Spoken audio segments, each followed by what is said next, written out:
Hello students, আমি Nitish sir জ্ঞানজ্যোতি coaching সেন্টারের পক্ষ থেকে তোমাদের প্রত্যেককে জানাই আরো একবার স্বাগত।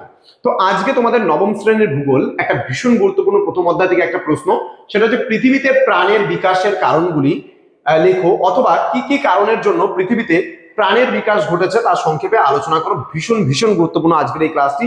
যারা এখনো পর্যন্ত আমাদের ক্লাসটিকে বা আমাদের চ্যানেলটিকে সাবস্ক্রাইব করোনি, তারা অবশ্যই চ্যানেলটিকে সাবস্ক্রাইব করে পাশে থাকা বেল আইকন অল প্রেস করে দাও, যাতে নেক্সট টাইম থেকে কোনো ভিডিও আপলোড করলে তার নোটিফিকেশনটা তুমি সবার আগে পেতে পারো। এছাড়া যারা ভাবছো যে অনলাইনে আমাদের ক্লাস জয়েন করবে, তারা অবশ্যই যোগাযোগ করো আমাদের অফিসিয়াল নাম্বার 7076398606 নাম্বারে, অথবা 6295916282 নাম্বারে তোমরা চাইলে সরাসরি আমাদের সঙ্গে যোগাযোগ করতে পারো।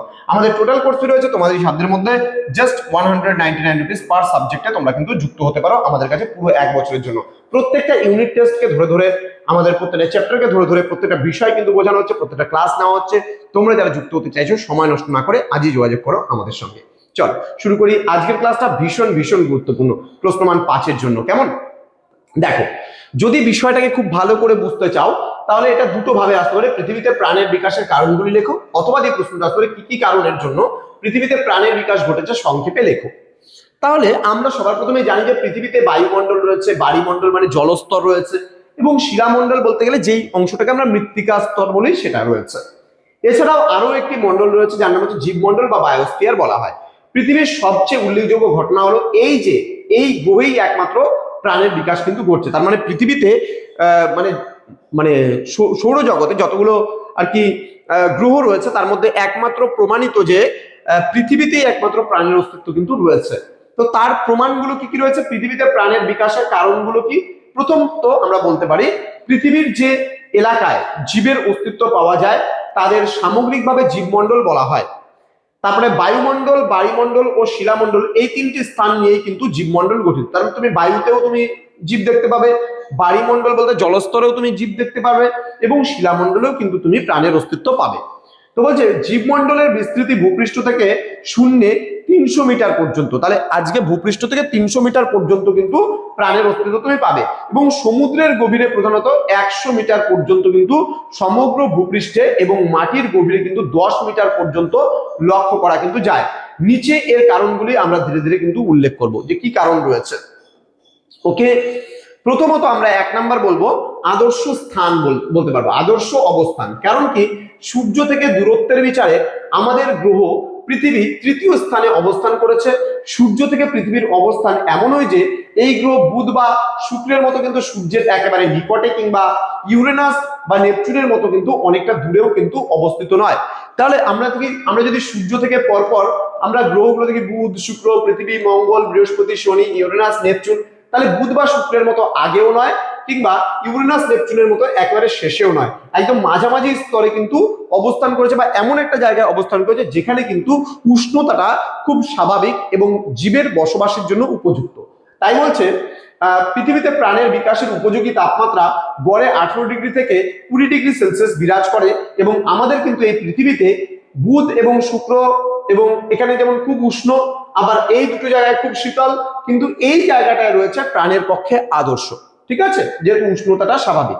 এখানে বিভিন্ন তোমার হচ্ছে, যেমন এই ছবিটা যদি তোমরা লক্ষ্য করো তাহলে দেখবে যেমন খাদ্যের যোগান আমরা এখানে পাই, স্থলভাগ রয়েছে, সূর্যালোক রয়েছে, উষ্ণতা রয়েছে, জল রয়েছে, উদ্ভিদ রয়েছে, উর্বর মাটি রয়েছে, এখানে বৃষ্টিপাত হয়, অক্সিজেন পাওয়া যায়, দিনরাত্রি সংগঠন হয়, ইত্যাদি বিভিন্ন কারণের জন্য আমরা দেখতে পারি যে পৃথিবীতে প্রাণের অস্তিত্ব কিন্তু লক্ষ্য করা যায় বা দেখা যায়। চলে আসবো আমরা নেক্সট পয়েন্ট, অর্থাৎ 2 নম্বর পয়েন্টে কি বলছে, বায়ুমণ্ডলের উপস্থিতি এখানে রয়েছে। তাহলে বায়ুমণ্ডলের উপস্থিতিতে কি হবে আমাদের, বলছে পৃথিবীতে প্রাণের বিকাশের অন্যতম কারণ হলো বায়ুমণ্ডলের অবস্থান। বায়ুমণ্ডলের জন্য পৃথিবীতে জীবমণ্ডলের সৃষ্টি হয়েছে। 1 নম্বর, বায়ুমণ্ডলে প্রায় 78.1% নাইট্রোজেন রয়েছে। ঠিক আছে, 20.9% রয়েছে অক্সিজেনের পরিমাণ। এই অক্সিজেন প্রাণের বিকাশের জন্য একান্ত প্রয়োজন। কোন কোন বইয়ে এটা কিন্তু আপ এন্ড ডাউনও আছে, এক্স্যাক্টলি কিন্তু নাও থাকতে পারে এখানে। ঠিক আছে, তবে 78.76 আছে কোন কোন বইয়ে, 78.76 রয়েছে কোন কোন বইয়ে, 20.60 রয়েছে কোন কোন বইয়ে এটা অক্সিজেনের পরিমাণ, ইত্যাদি বিভিন্ন বইয়ে একটু আপ এন্ড ডাউন কিন্তু রয়েছে, কিন্তু প্রথমটা যে পয়েন্টের আগের যে পোর্শনটা সেটা প্রায় সব বইয়ে একই রয়েছে।